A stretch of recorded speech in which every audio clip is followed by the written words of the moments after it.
Kryetari i Kuvendit Afrim Gashi ka nënshkruar sot akt vendimin për mbajtjen e zgjedhjeve të përsëritura për kryetarët e komunave të Gostivarit, Vrapçishtit, Mavrov dhe Rostush, si dhe Qendër Zhup. Sipas këtij akt vendimi, zgjedhjet do të mbahen më 11 janar 2026 në përputhje me Kushtetutën, Kodin Zgjedhor dhe legjislacionin përkatës, ndërsa me hyrje në fuqi të këtij akt vendimi, institucionet përgjegjëse nisin zbatimin e afateve dhe procedurave ligjore.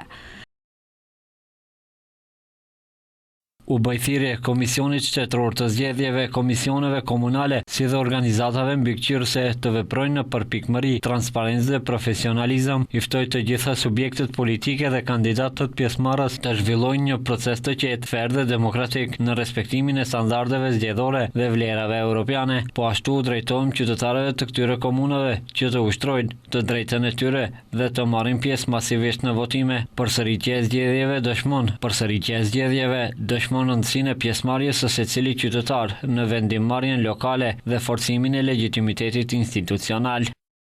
Ndërkohë qeveria nuk ka emëruar ende persona të besueshëm në këto 4 komuna. Në 3 komuna, Vrapçisht, Mavrov dhe Rostush, si dhe Qendër Zhup, momentalisht me përfundimin e mandatit për kryetarët e kaluar, nuk ka kryetar komunash, ndërsa në Gostivar vazhdon të jetë në krye të komunës ushtruesi i detyrës kryetari i komunës, i cili është në këtë detyrë për më shumë se një vit. Ditë më parë, profesori universitar i të drejtës kushtetuese dhe sistemit politik Denis Preshova ka bërë një shkrim sqarues në profilin e tij në Facebook në lidhje me situatën e krijuar në Gostivar. Ai vlerëson se Gostivari është një rast i veçantë për shkak të ekzistencës së një kryetari të përkohshëm të zgjedhur sipas ligjit për vetëqeverisje lokale, mandati i të cilit sipas ndryshimeve të vitit 2024 duhet të zgjasë deri në zgjedhjen e një kryetari të ri në zgjedhjet e para të rregullta.